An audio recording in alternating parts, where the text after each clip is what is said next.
मैं चुपके से अमीर के घर में घुसी और मूर्ति बन गई। उस बूढ़े बदमाश ने मुझे तुरंत देखा। उसने मुझ जैसी बेहतरीन हसीना कहाँ देखी होगी। वह आवर्धक लेंस लेकर मुझे देर तक घूरता रहा। उसकी लार टपकने ही वाली थी। उसने मुझे उठाया और अपने खजाने में ले जाने लगा। योजना बहुत अच्छी चल रही है। आज मैं उसका घर पूरी तरह से खाली कर दूंगी।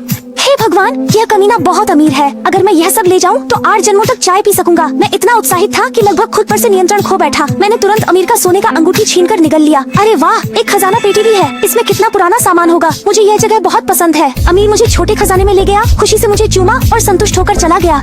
मैं पेशाब रोके हुए देर रात तक डटा रहा। मुझे यहाँ के सारे खजाने पैक करने ही है, पर मुझे उम्मीद नहीं थी कि यहाँ इंफ्रारेड स्कैनिंग भी लगी है। ये अमीर आदमी तो बहुत कमीना है, पर ये मुझे रोक नहीं सकता। मेरे जैसे फुर्तीले के लिए ये तो बच्चों का खेल है। ये तो बस रबर बैंड कूदने जैसा है। ये तो मैं बचपन से जानता हूँ। मैं तुरंत दरवाजे पर पहुँचा। So easy. हेयर पिन से मैंने आसानी से दरवाजा खोल दिया, लेकिन इससे पहले कि मैं चैन की सांस ले पाता, बगल से एक खूंखार कुत्ता निकल आया। यह अमीर आदमी वाकई बहुत कमीना है। मेरे दिमाग में एक तरकीब आई। मैंने सामने एक हड्डी फेंकने का नाटक किया। कुत्ता तुरंत उस पर झपटा। वाकई बहुत चालाक है। मैं तुरंत तिजोरी के पास गया, जैसे किसी प्रेमी को सहला रहा हो, पर इसने तो अलार्म बजा दिया। मैं डर के मारे तुरंत अपनी जगह पर वापस खड़ा हो गया। अमीर आदमी कुत्ते की तरह डर गया, फौरन मेरी तरफ दौड़ा। मैंने सोचा नहीं था कि वह मेरी इतनी परवाह करता है। मैं खुद को रोक न सकी और उससे शादी करने ही वाली थी। अमीर ने मुझे सीधे बंद कर दिया। मैं उसकी इस हरकत से हैरान रह गई। रात होने तक मैं होश में नहीं आई, पर मैं कसकर बंद थी। तभी मेरा पेट गुर्राया। मुझे 2 दिन से खाना नहीं मिला था। मैंने पास रखा सेब उठाया और एक निवाला खाया, पर वह तो शुद्ध सोने का निकला। मैं भूख भूल गया, जेब में रखा। सोचा पहले पानी पीकर पेट भर लूं। मैंने पास की पानी की धार पकड़ी और एक बड़ा घूंट गटक लिया, पर ज्यादा पीने से मुझे तुरंत पेशाब आ गई। यहाँ टॉयलेट नहीं था तो मुझे वहीं निपटना पड़ा और यहाँ के पानी को भी सोना बना दिया।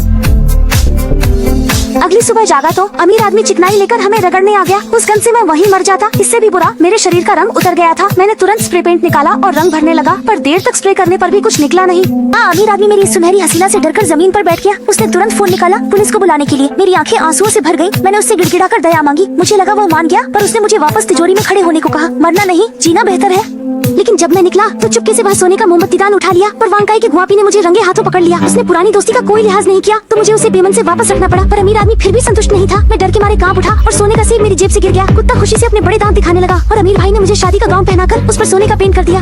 मैं इतराया। क्या वह मुझसे शादी करना चाहता था? पर उसने अजीब स्प्रे किया। मेरा शरीर जम गया।